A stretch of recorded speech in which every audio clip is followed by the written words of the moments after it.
ಸಾಹಿತಿಗಳಿಗೆ ಯಾವ ಸಬ್ಸಿಡಿ ಕೊಡ್ತಿದ್ದೀರಿ?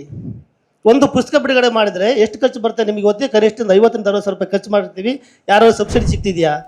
ಅಧ್ಯಕ್ಷರ ಅಪ್ಪಣೆಯನ್ನು ಕೋರಿ ದಯವಿಟ್ಟು ಎದ್ದು ಬಂದು ಹೊಡಿಬಾರ್ದು ಅಂತ ಮನವಿ ಮಾಡ್ಕೊಳ್ತಾ ನಾನು ಒಂದು 2 ನಿಮಿಷ ಮಾತಾಡೋಣ ಅಂದ್ಕೊಂಡಿದ್ದೆ. ಯಾಕೆ ನಂಗೆ ಗೊತ್ತಿತ್ತು ಅಧ್ಯಕ್ಷರು ಜಾಸ್ತಿ ಮಾತಾಡಿದರೆ ಅವ್ರು ಮೈಕ್ ಕಿತ್ಕೊಂತಾರೆ ಮತ್ತು ಮೈಕ್ ಕಿತ್ಕೊಂಡು ಅಲ್ಲಿಗೆ ಬರ್ತಾರೆ ಅಂತ ಅಂದ್ಕೊಂಡಿದ್ದೆ. ಸದ್ಯ ಇವತ್ತು ಇಲ್ಲೇ ನಿಂತ್ಕೊಂಡು ಮಾತಾಡಿದರೆ ನಾನು ಜಾಸ್ತಿ ಹೊತ್ತು ಮಾತಾಡ್ತೀನಿ ಈಗ. ಯಾಕೆ ನಾವು 2 ನಿಮಿಷ ಮಾತ್ರ ಮಾತಾಡಿ ಆಮೇಲೆ ಅಧ್ಯಕ್ಷರು ಬೇಡ ಅಂದ್ಕೊಂಡಿದ್ದೆ. ಅಧ್ಯಕ್ಷರು ಮಾತಾಡೋ ಆಗಿರೋದ್ರಿಂದ ಒಂದು ಅರ್ಧ ಗಂಟೆ ಮಾತಾಡ್ತೀನಿ.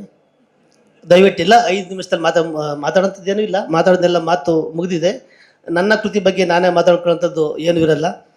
ಪ್ರಪ್ರಥಮವಾಗಿ ಈ ಒಂದು ಚಿಕ್ಕ ಸಮಾರಂಭದ ಅಧ್ಯಕ್ಷತೆಯನ್ನು ವಹಿಸಿಕೊಂಡು ದೂರದ ಬಿಜಾಪುರ ಜಿಲ್ಲೆಯ ಮೂಲೆಯ ಊರು ಅಲ್ಲಿಂದ ಇಲ್ಲಿ ತನಕ ಬಂದು ಸಾಹಿತ್ಯ ಪ್ರೀತಿಗೋಸ್ಕರ, ನನ್ನ ಮೇಲೆ ಇಟ್ಟಿರ್ತಕ್ಕಂಥ ಪ್ರೀತಿಗೋಸ್ಕರ ಈ ಒಂದು ಕಾರ್ಯಕ್ರಮದ ಅಧ್ಯಕ್ಷತೆಯನ್ನು ವಹಿಸಿಕೊಂಡಿದ್ದಾಗ ನನ್ನ ಪ್ರೀತಿಯ ಲೇಖಕರು, ಸಾಹಿತಿಗಳಾದಂಥ ಕುಂಬಿರ ಬರೆಸವರೇ, ಕರ್ನಾಟಕ ಸಾಹಿತ್ಯ ಅಕಾಡೆಮಿಯ ಅಧ್ಯಕ್ಷರು ಎಷ್ಟು ಬ್ಯುಸಿ ಇರ್ತಾರೆ ಅಂತ ಎಲ್ರಿಗೂ ಗೊತ್ತು. ಈ ಸಂದರ್ಭದಲ್ಲಿ ಆದರೂ ಕೂಡ ನನ್ನ ಮೇಲೆ ಇಟ್ಟಿರ್ತಕ್ಕಂಥ ಪ್ರೀತಿಗೆ ಬಂದು ಈ ಕಾರ್ಯಕ್ರಮದ ಉದ್ಘಾಟನೆಯನ್ನು ಮಾಡತಕ್ಕಂಥ ಮುಕುಂದರಾಜ್ ಸರ್ ಅವರೇ, ಮಯೂರ ಪತ್ರಿಕೆಯ ಸಂಪಾದಕರು ಹಾಗೂ ನಾಡಿನ ಖ್ಯಾತ ಸಾಹಿತಿಗಳಾದಂಥ ಚಹಾ ರಘುನಾಥ್ ಸರ್ ಅವರೇ, ನಾಡಿನ ಖ್ಯಾತ ಸಾಹಿತ್ಯರಾದಂತಹ ಪುಷ್ಪಲತಾ ಮೇಡಮ್ ಅವರೇ,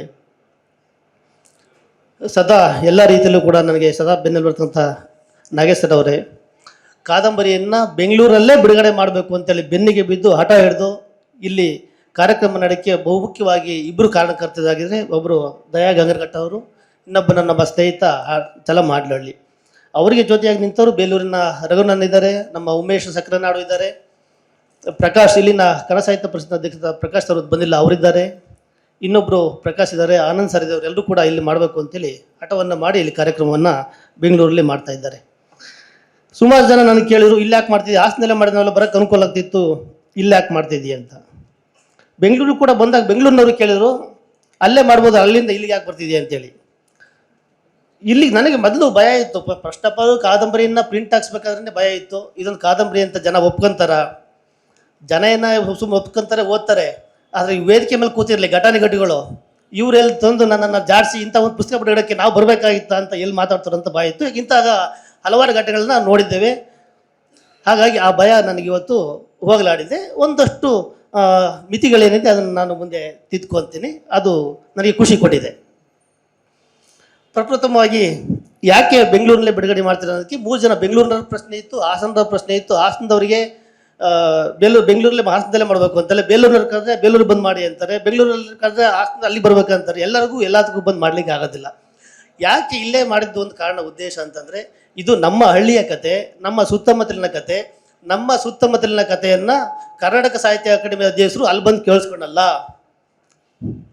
ದೊಡ್ಡ ದೊಡ್ಡ ಸಾಹಿತಿಗಳನ್ನ ಅಲ್ಲಿ ಬಂದು ನಮ್ಮ ಕಥೆಗಳನ್ನ ಕೇಳಿಸ್ಕೊಳ್ಳೋದಿಲ್ಲ. ಮತ್ತು ಇಲ್ಲಿರ್ತಕ್ಕಂಥ ಬಹುತೇಕ ಸಾಹಿತ್ಯಾಸಕ್ತರಿದ್ದೀರಿ, ಕವಿಗಳಿದ್ದೀರಿ, ಅವರು ನಿಮ್ಗೆ ಅಲ್ಲಿ ಬಂದು ಕೇಳಿಸ್ಕೊಳ್ಳೋದಿಲ್ಲ. ಹಾಗೆ ನಮ್ಮ ಕಥೆಯನ್ನು, ನಮ್ಮ ವ್ಯಥೆಯನ್ನು, ನಮ್ಮ ದುಃಖವನ್ನು ನಿಮಗೆ ಹೃದಯಕ್ಕೆ ಟಚ್ ಮಾಡಬೇಕಾಗಿದೆ. ಆ ಕಾರಣಕ್ಕೋಸ್ಕರ ನಾವು ಚಿನ್ನೇನಹಳ್ಳಿ ಅಂದ ಒಂದು ಕುಗ್ರಾಮದಿಂದ ಬಂದು ಈ ಬೆಂಗಳೂರಲ್ಲಿ ಪುಸ್ತಕವನ್ನು ಬಿಡುಗಡೆಯನ್ನು ಮಾಡ್ತಾ ಇದ್ದೀವಿ ಅಂತೇಳಿ ಹೇಳಲಿಕ್ಕೆ ಇಷ್ಟಪಡ್ತೇನೆ. ಈ ಕಾರಣಕ್ಕೋಸ್ಕರ ಇದಕ್ಕೆ ಆಗಲೇ ಹೇಳ್ದಂಗೆ ಕಾರಣಕರ್ತರಾದ ಎಲ್ಲರೂ ಕೂಡ ಧನ್ಯವಾದಗಳನ್ನು ಹೇಳಲಿಕ್ಕೆ ಇಷ್ಟಪಡ್ತೇನೆ. ನನಗೆ ಮುಖ್ಯವಾಗಿ ಯಾವಾಗಲೂ ಕಾಡೋದು ಅಂತಂದರೆ ಈಗಿನ ಕಾಲಘಟ್ಟಕ್ಕೆ ಕರ್ನಾಟಕ ಸಾಹಿತ್ಯ ಅಕಾಡೆಮಿಯ ಅಧ್ಯಕ್ಷರಿದ್ದೀರಿ, ಬೆಂಗಳೂರಲ್ಲಿ ಕನ್ನಡ ಸಾಹಿತ್ಯ ಪರಿಷತ್ ಇದೆ, ಕನ್ನಡ ಅಭಿವೃದ್ಧಿ ಪ್ರಾಧಿಕಾರ ಇದೆ, ಹೀಗೆ ಹಲವಾರು ಪ್ರಾಧಿಕಾರಗಳು ಬೆಂಗಳೂರಲ್ಲಿದ್ದಾವೆ. ಆದರೆ ದುರಂತ ಅಂತಂದರೆ ನೀವೆಷ್ಟು ಬೇಜಾರು ಮಾಡ್ಕೊಂಡ್ರೂ ಪರವಾಗಿಲ್ಲ, ಇವತ್ತು ಕನ್ನಡ ಸಾಹಿತ್ಯದಲ್ಲಿ ಉದಯೋನ್ಮುಖ ಕವಿಗಳಿಗೆ ಇಂದ ಹಿಡಿದು ದೊಡ್ಡ ದೊಡ್ಡ ಸಾಹಿತಿಗಳಿಗೂ ಕೂಡ ನಾನೊಂದು ಪುಸ್ತಕ ಬಿಡುಗಡೆ ಮಾಡ್ತೀನಿ ಅಂತಂದರೆ ನನ್ನ ಸ್ವಂತ ಖರ್ಚಿನಿಂದ ಮಾಡಬೇಕಾಗಿದೆ. ಏನು ಲಾಭ ಇದೆ ನಿಮಗೆಲ್ಲರಿಗೂ ಗೊತ್ತೇ ಇದೆ. ಇನ್ನೂ ದುರಂತ ಅಂತಂದರೆ ಇಲ್ಲಿ ಕನ್ನಡ ಸಾಹಿತ್ಯ ಪರಿಷತ್ ನಾವು ಪುಸ್ತಕವನ್ನು ಬಿಡುಗಡೆ ಮಾಡ್ತಿದ್ದೀವಿ, ಈ ಹಾಲಿಗೆ ಕೂಡ ನಾವು ಬಾಡಿಗೆಯನ್ನು ಕಟ್ಟಬೇಕಾಗಿದೆ. ಇಂತಹ ಒಂದು ಸಭಾಂಗಣಕ್ಕೆ ಕೂಡ ಒಬ್ಬ ಲೇಖಕ, ಒಬ್ಬ ಸಾಹಿತ್ಯ ನಾವು ಬಾಡಿಗೆಯನ್ನು ಕೊಟ್ಟು ಕಾರ್ಯಕ್ರಮವನ್ನು ಮಾಡಬೇಕು ಅಂತಂದರೆ ಮತ್ತು ಯಾಕೆ ಆ ಸಾಹಿತ್ಯ ಅಕಾಡೆಮಿ ಯಾಕೆ ಬೇಕು, ಸಾಹಿತ್ಯ ಪರಿಷತ್ ಯಾಕೆ ಬೇಕು, ಕನ್ನಡ ಅಭಿವೃದ್ಧಿ ಪ್ರಾಧಿಕಾರ ಯಾಕೆ ಬೇಕು, ನೀವೆಲ್ಲ ಏನು ಮಾಡ್ತಾ ಇದ್ದೀರಿ? ಇದು ನನ್ನ ಮೂಲಭೂತ ಪ್ರಶ್ನೆ. ಯಾವಾಗಲೂ ಕೂಡ ಕಾಡ್ತಿರ್ತಕ್ಕಂಥದ್ದು. ದೊಡ್ಡವರ ಇದ್ದೀರಿ, ಇದ್ರ ಬಗ್ಗೆ ನನಗೆ ಮುಂದೆ ಬರತಕ್ಕಂಥವ್ರಿಗೆ ಉತ್ತರವನ್ನು ಕೊಡಬೇಕು ಅಂತೇಳಿ ಕೇಳ್ಕೊಂತ, ಕನಿಷ್ಠ ಪಕ್ಷ ಯಾವುದಾದಕ್ಕೋ ಸಬ್ಸಿಡಿ ಕೊಡಿ. ಸಿನಿಮಾ ಮಾಡಿ ಸಬ್ಸಿಡಿ ಕೊಡ್ತೀರಿ, ನಿಮಗೆ ದೊಡ್ಡ ದೊಡ್ಡ ಯಾವುದಾದ್ರು ಬಿಲ್ಡಿಂಗ್ ಕಟ್ಟಿ ಅದಕ್ಕೆಲ್ಲ ಒಂದಷ್ಟು ಸಬ್ಸಿಡಿ ಇಟ್ಕೊಂಡಿರ್ತೀರಿ. ಸಾಹಿತ್ಯಗಳಿಗೆ ಯಾವ ಸಬ್ಸಿಡಿ ಕೊಟ್ಟಿದ್ದೀರಿ? ಒಂದು ಪುಸ್ತಕ ಬಿಡುಗಡೆ ಮಾಡಿದರೆ ಎಷ್ಟು ಖರ್ಚು ಬರುತ್ತೆ ನಿಮಗೆ ಗೊತ್ತೇ? ಕನಿಷ್ಠ 50 60 ರೂಪಾಯಿ ಖರ್ಚು ಮಾಡಿರ್ತೀವಿ. ಯಾರೋ ಸಬ್ಸಿಡಿ ಸಿಗ್ತಿದೆಯಾ? ಎಷ್ಟೋ ಜನ ಹೀಗಾಗಿ ಬರೆದಂಥವರು ಬೆಳಕಿಗೆ ಬರ್ಲಿಕ್ಕೆ ಸಾಧ್ಯ ಆಗ್ತಾ ಇಲ್ಲ. ಎಷ್ಟು ಜನಕ್ಕೆ ಇಷ್ಟೆಲ್ಲ ಖರ್ಚು ಮಾಡ್ತಕ್ಕಂಥ ಶಕ್ತಿ ಇರುತ್ತೆ? ದಯಮಾಡಿ ಮುಂದೆ ಇರತಕ್ಕಂಥ ದೊಡ್ಡ ದೊಡ್ಡವ್ರು ಕೂತಿದ್ರಿ, ಇದಕ್ಕೆ ಉತ್ತರವನ್ನು ಮತ್ತು ಮುಂದೆ ಬರ್ತಕ್ಕಂಥವರಿಗೆ ಒಂದು ಅನುಕೂಲವನ್ನು ಮಾಡಿಕೊಳ್ಬೇಕು ಅಂತೇಳಿ ನಾನು ಕೇಳ್ಕೊಳ್ತಿದ್ದೇನೆ. ಬಹಳ ಮುಖ್ಯವಾಗಿ ನನಗೆ ಒಂದು ಧೈರ್ಯ ಏನು ಕಾದಂಬರಿಯನ್ನು ಬಿಡುಗಡೆ ಮಾಡಲಿಕ್ಕೆ ಅಂತಂದರೆ, ಈ ವಸ್ತು ಒಂದಷ್ಟು ಕೌಟುಂಬಿಕ ಕಲಹಗಳಿದಾವಲ್ಲ, ಆ ಸಂಬಂಧಗಳ ಬಗ್ಗೆ ನಾನು ಚರ್ಚೆ ಮಾಡಿರ್ತಿದೆಯಲ್ಲ, ಅದನ್ನು ಬಹಳ ಧೈರ್ಯ ಬೇಕಾಗುತ್ತೆ. ಈಗ ಬಹುತೇಕರು ಮೆಚ್ಚತಕ್ಕಂಥದ್ದು. ನನಗೆ ಯಾಕೆ ಧೈರ್ಯ ಬಂತು, ನನ್ನ ಗುರುಗಳೊಬ್ಬರು ಇದ್ದಾರೆ, ಡಾಕ್ಟರ್ ಎಂ ಶಂಕರ್ ಅಂತ ಹೇಳ್ಬಿಟ್ಟು ಕನ್ನಡ ಯೂನಿವರ್ಸಿಟಿ ಮೈಸೂರಿನಲ್ಲಿ ಪ್ರೊಫೆಸರ್ ಇದ್ದಾರೆ. ಓದಿಕೆ ಕೊಟ್ಟ ಮೇಲೆ, ಸ್ವಾಮಿ ನನ್ನ ಅನುಭವ ಎಲ್ಲ ನೀವು ಬರೆದಿದ್ದೀರಿ, ನಿಮ್ಗೆ ಹೇಗೆ ಗೊತ್ತಾಯಿತು? ಇಲ್ಲ ಸರ್, ನನ್ನ ಸಾಮಾನ್ಯ ಜನರ ಇಲ್ಲ, ಈ ವಸ್ತುವನ್ನು ವಿಶೇಷವಾಗಿ ಕೌಟುಂಬಿಕ ವಸ್ತು ಏನಿದೆ ಅದನ್ನು ಎಲ್ಲರೂ ಅನುಭವಿಸಿರ್ತಾರೆ. ಬಹುತೇಕ ಎಲ್ಲರೂ ಅಂತಲ್ಲ, ಒಂದು ಮೋರ್ ದೆನ್ 60 to 70% ಅನುಭವಿಸಿರ್ತಾರೆ. ಆದರೆ ಹೇಳ್ಕೊಳ್ಳಿಕ್ಕೆ ಎದೆಗಾರಿಕೆ ಬಂದಿರಲ್ಲ. ನಾನು ಹೇಳ್ಕೊಂಡ್ರೆ ಎಲ್ಲಿ ಸಮಾಜದ ಮುಂದೆ ಸಣ್ಣವನಾಗ್ಬಿಡ್ತೀನೋ ಅಂತಕ್ಕಂಥ ಒಂದು ಕೀಳರಿನಾಗುತ್ತೆ. ಹಾಗಾಗಿ ಒಂದು ನಿಮ್ಮ ನಿಜಕ್ಕೂ ಕೂಡ ನಿಮ್ಮ ಎದೆಗಾರಿಕೆಯನ್ನು ಮೆಚ್ಚಬೇಕಾದದ್ದು ಅಂತೇಳಿ ಬಹಳ ಹೆಮ್ಮೆಯಿಂದ ಖುಷಿಪಟ್ಟು ಭಟ್ರು. ಹಾಗಾಗಿ ನನಗೆ ಈ ಪುಸ್ತಕವನ್ನು ಮಾಡಿ ಇಲ್ಲಿ ಬಿಡುಗಡೆ ಮಾಡಲಿಕ್ಕೆ ಒಂದು ಧೈರ್ಯ ಬಂತು. ಸರ್ ಅವಾಗಲೇ ಹೇಳಿದ ಹಾಗೆ, ಇವತ್ತು ಯಾಕೆ ನಾವು ಯುವಕರು ಎಲ್ಲರೂ ಕೂಡ ಸೇರಿದಂತೆ ಯಾಕೆ ಸಮಾಜ ಹೀಗಾಗ್ತಿದೆ ಅಂತಂದರೆ, ನಾವು ಪ್ರಶ್ನಿಸುವುದನ್ನು ಬಿಟ್ಟು ಬಿದ್ದಿದ್ದೇವೆ. ನಾವು ಯಾವಾಗ ಪ್ರಶ್ನಿಸುವುದನ್ನು ಬಿಡ್ತೀವೋ ನಾವು ಸತ್ತು ಹೋಗಿದ್ದೀವಿ ಅಂತ ಲೆಕ್ಕ. ಸಾಂಸ್ಕೃತಿಕವಾಗೆಲ್ಲ ಎಲ್ಲ ರೀತಿಯಲ್ಲೂ ಕೂಡ ನಾವು ಸತ್ತು ಹೋಗಿದ್ದೀವಿ ಅಂತ ಲೆಕ್ಕ. ಹಾಗಾಗಿ ಹೆಚ್ಚೆಚ್ಚು ಜನರು ಇಲ್ಲಿ ಯುವಜನತೆ ಇದ್ದೀರಿ, ದಯವಿಟ್ಟು ಅದೇನು ವಿಷಯ ಏನಾದರೂ ಪರವಾಗಿಲ್ಲ, ಯಾರಾದರೂ ಪರವಾಗಿಲ್ಲ, ಕುಮ್ಮಿ ಸರ್ ಅವರು ಇರಲಿ, ಮುಕುಂದ್ರ ಸರ್ ಅವರಿರಲಿ, ಇನ್ನೊಬ್ಬ ನನ್ನ ಮಕ್ಕಳೇ ಇರಲಿ, ಯಾರಾದರೂ ಆಗಲಿ, ಪ್ರಶ್ನಿಸ್ತಕ್ಕಂತಹ ಶಕ್ತಿಯನ್ನು ನಾವು ಬೆಳೆಸ್ಕೊಂಡ್ರೆ ಮಾತ್ರ ನಾವು ಜೀವಂತವಾಗಿದ್ದೀವಿ ಅಂತೇಳಿ ತಿಳ್ಕೊಬೇಕಾಗತ್ತೆ. ಸರ್ ನಾನು ಒಂದು ವಿಷಯ ಪ್ರಸ್ತಾಪ ಮಾಡಬೇಕು ಅಂತಿದ್ದೆ, ಕುಮ್ಮಿ ಸರ್ ಪ್ರಸ್ತಾಪ ಮಾಡಿಬಿಟ್ರು.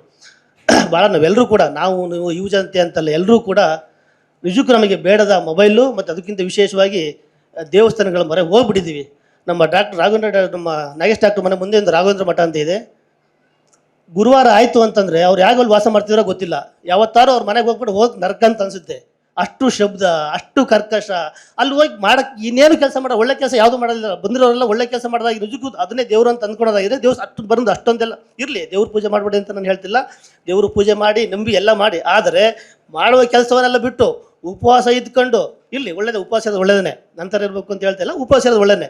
ಆದರೆ ಎಲ್ಲರೂ ಮಾಡಬಾರ್ದು ಕೆಟ್ಟ ಕೆಲಸವನ್ನು ಬಿಟ್ಟು ಅಲ್ಲಿ ಬಂದು ಇಡೀ ದಿನನಿತ್ಯ ವಾರಕ್ಕೊಂದ್ಸರಿ ನಿಮ್ಮ ಅಮೂಲ್ಯವಾದಂಥ ಸಮಯ ಅಲ್ಲಿ ಹಾಳು ಮಾಡ್ಕೊತಿದ್ದಿರಲ್ಲ, ಅದನ್ನು ಯಾವುದಾದ್ರು ಒಳ್ಳೆ ಕಲಿಕೆ ಎಲ್ಲೋ ಒಬ್ಬ ರೈತನ ಜಮೀನಲ್ಲೋ ಅಥವಾ ಯಾವುದಾದ್ರು ಒಳ್ಳೆಯ ಕೆಲಸಕ್ಕೆ ಬಳಸ್ಕೊಳ್ಬೇಕು.